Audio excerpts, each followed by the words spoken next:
along, hip. Non-stop music. Might do something. Yo, what's up? This is Mixmaster Mike, DJ SS with the Beastie Boys, Invisibl, Skratch, Piklz. You're tuned into Tinkiet. Don't sleep, don't be a clown. Check it out, fool. Yeah.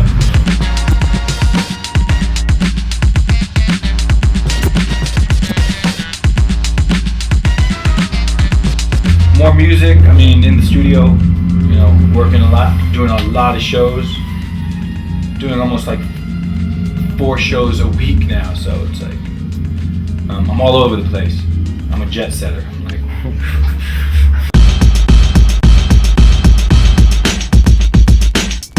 well, you could see in the last 10 years, as far as like technology goes, it's funny because technology has changed and advanced in the last 5 years. So you were to change that too?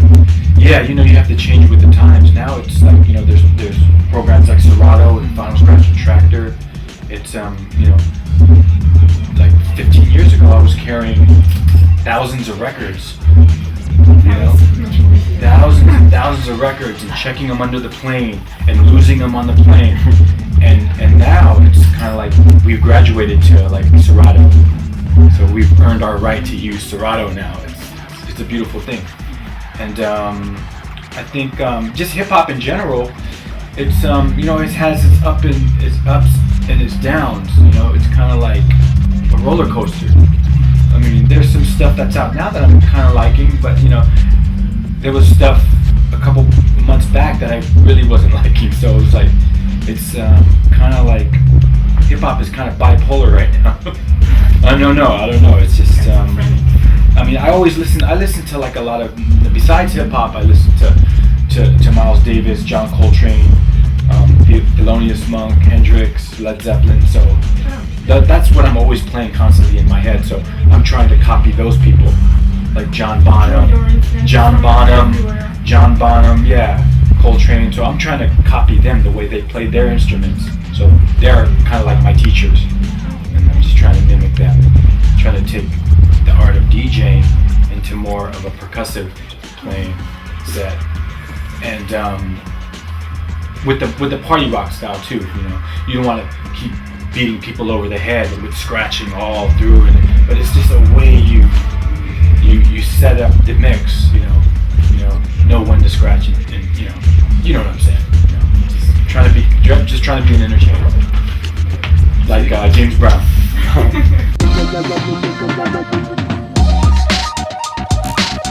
I think it's great. I mean, as long as you got an open mind, you know, and you're doing different things, and you're playing different kind of records and different music, that's fine. As long as it comes across well, as long as you have, you know, the stage presence and you have the originality, and you can. And the spirit hip hop. And the spirit hip hop in this. Yeah, of course, you always got to keep it b-boy, you know. I mean, you know, I'm a b-boy and I'm gonna be b-boy till I'm 60, 70, 80 years old, you know. But yeah, you know, you guys got to keep that element.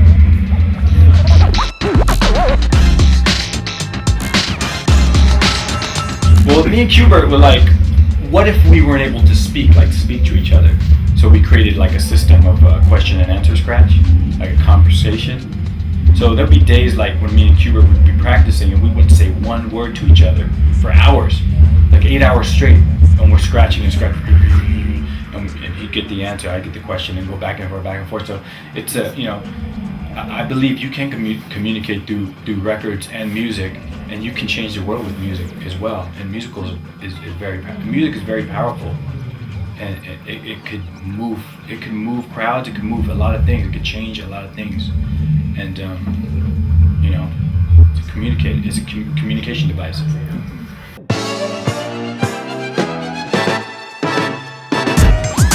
You know, I have a lot of records everywhere, and I just go down the line, I pick a couple, I throw a couple, and then I see for little reactions from the crowd, and then I go, oh, if they like that record, then I'm going to do this record, and if they like that record, I'm going to do these 3 records. And so I just judge it by that. I judge it by looking at the crowd, and then you just know when, because you get different crowds. You know, sometimes you don't get all b-boys. You know, like us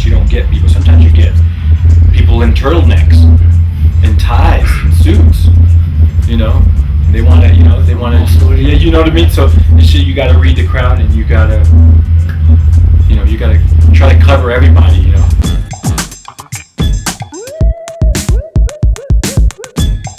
I would say 100,000. Yeah. What is? A lot of storage. Yeah, I need a lot of You space. lost some records in planes? Oh, definitely lost records on the plane. That's why when Serato came, I was just like, thank you. And I checked in like 100 records underneath the plane, all rare records you cannot find. It's like, I mean, not even worth money. It's just gold, like it's just. And they never came back out of the plane. It was just like, oh my god. And I had a show, and it was. Well, that won't happen again. So. Thanks to the technology. I had to hire a kid to sit there and record every one of my records. Sit there and record one, and just wait and listen, make sure it doesn't skip. Next record. It takes a lot of time, so hopefully I'll get to convert every one of my records to MP3, but we'll see how that goes.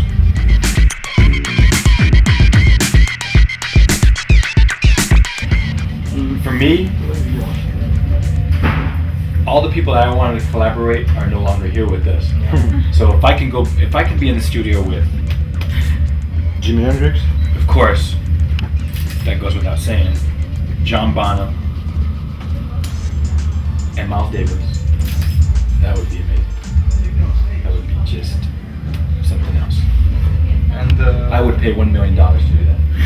do you have $1 million? I do.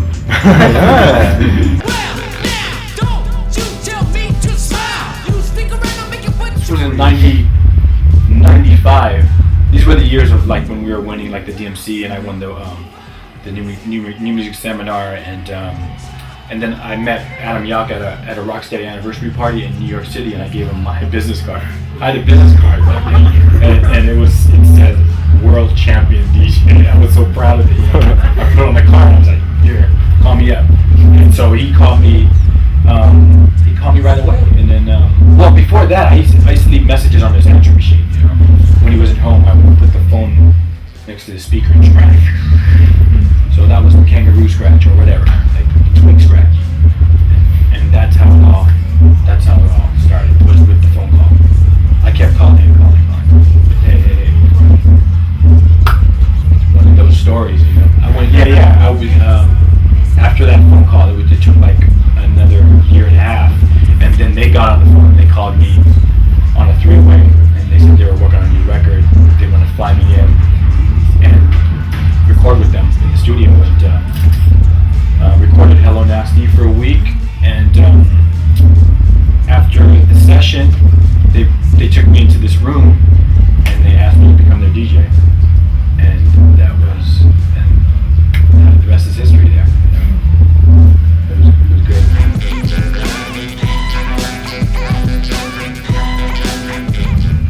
Aspiring DJs that are just starting, I mean, get into the study of music, listen to everything, you know, be open, be like a satellite dish, you know. I mean, listen to everything, jazz, rock, blues, funk, I mean, dubstep, I mean, everything, and that just gives you a lesson. I mean, you can learn a lot from different music, you know, not just hip hop. Hip hop came from all music, and you should listen to all the music surrounding hip hop as well, and it definitely helps you intellectually as a musician. From the family tree, you old school hip hop. You got the shoes and relax the socks.